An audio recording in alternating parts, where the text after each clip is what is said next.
Salut la gang! Aujourd'hui, on se prépare une entrée super simple et délicieuse. Donc, c'est un tartare de saumon avec des croûtons faits maison.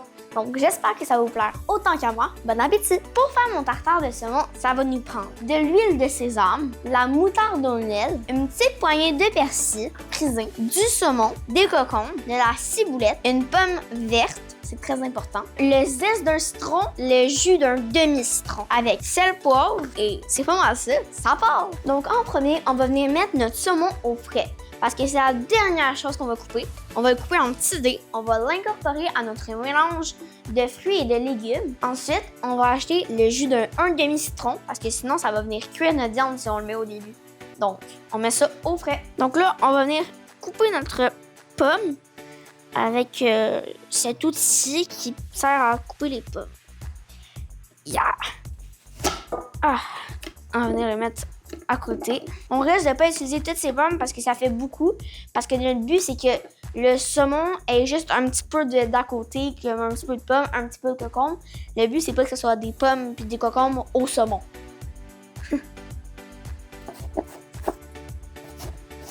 C'est sûr que les morceaux de pommes peuvent paraître un petit peu gros, mais ça, c'est à mon goût. Parce que, dans le fond, les morceaux de pommes, moi, j'aime ça parce que ça donne un peu plus croustillant, comme un peu... c'est bon. Tandis que quand, exemple, vous faites une entrée de tartare de saumon à des invités chez vous, vous devez le couper plus petit parce que c'est pas tout le monde qui aime les gros morceaux. Donc, c'est pour ça que je le fais plus gros. Ensuite, on coupe le concombre.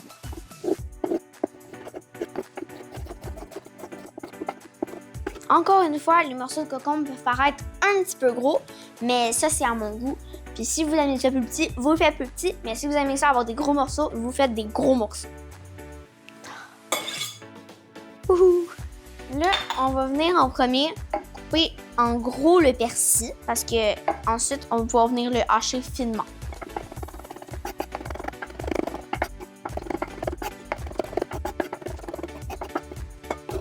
Donc, un petit conseil, vous placez vos doigts comme ça. Et là, avec votre couteau, vous allez venir à côté, dessus votre jointure ici, comme ça.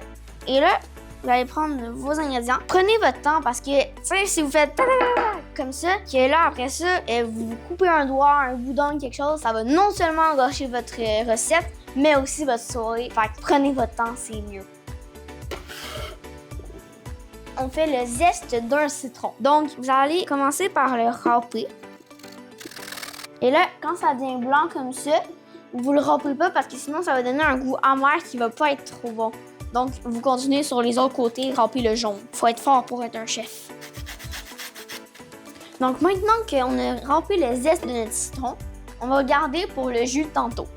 Donc, nous, on perd rien. Fait le petit zeste qui est collé ici, on le frotte avec notre doigt. Parce que ici, c'est pas les lames, fait que vous pouvez le frotter pour rien perdre de zeste parce que ça fait mal au bras quand même, là. Donc maintenant, on va acheter notre huile de sésame. Ça a un petit goût particulier, mais très léger. Ça aide à lier les saveurs et nos ingrédients ensemble. Ensuite, on va mélanger. Maintenant, on va rajouter un petit peu de moutarde au miel. Donc environ une grosse cuillère. Pour commencer. Maintenant qu'on a une bonne grosse cuillère, on va la rajouter au mélange. Ça aussi, ça va nous aider à lier nos ingrédients ensemble. Donc là, moi, j'ai goûté puis je trouve qu'il n'y a pas assez de moutarde au miel. Donc, on va en rajouter. Cette fois-ci, il est bien brassé. Donc là, on rajoute. Maintenant que c'est bien mélangé, on va venir rajouter un petit coup de poivre. Pas du tout de sel parce que ça, c'est à la fin avec le jus de citron parce que sinon, ça va venir cuire notre mélange quand on va rajouter le saumon. Donc là, on va venir goûter. C'est vraiment bon. Donc maintenant, on va venir couper notre saumon. Donc, on va venir faire des tranches. Puis ensuite, on va couper dans les deux sens.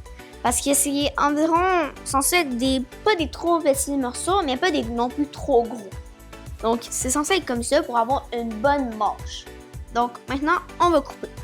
Quand on coupe une protéine, ou là, le saumon, il faut vraiment faire des allers-retours avec notre couteau et laisser le couteau travailler tout seul. Sinon, on va venir tout abîmer notre protéine. Donc maintenant, on va les revirer. On va venir couper dans le sens comme ça. Encore une fois, des allers-retours. C'est très important.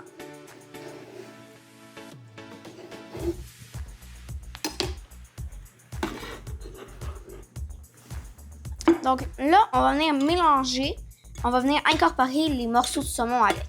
Le but, c'est qu'il y ait plus de saumon que tout le reste. Si on n'en a pas assez, on en rajoute. Donc là, venir l'étape la plus importante. Donc on va ajouter un petit peu de sel avant le jus de citron. On va pouvoir venir en rajouter après, mais c'est plus facile de rajouter les ingrédients que d'en enlever. Si tu mets trop de sel, tu peux pas enlever le goût salé, mais si c'est pas assez salé, tu peux rajouter un petit peu. Ça va être correct. On va rajouter le jus de un demi-citron.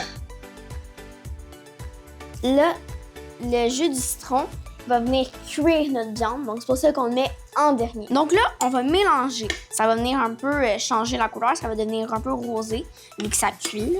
Donc, on va venir prendre un moule qu'on a sous la main, avec une belle assiette. De préférence, l'assiette, elle soit plate. On va venir prendre une bonne cuillère de tartare et on va venir le mettre dedans. 2 bonnes cuillères, finalement. Et peut-être une demi-autre, parce qu'on est des gourmands. Donc, on va venir prendre nos croûtons et on va les placer d'une belle manière, comme ça. Ensuite, on va venir mettre une petite touche de persil pour faire beau. On va venir démouler. Comme vous avez vu, c'est super simple un tartare. Mais moi, ma partie préférée quand je cuisine, c'est vraiment d'y goûter. On se prend une bonne grosse bouchée.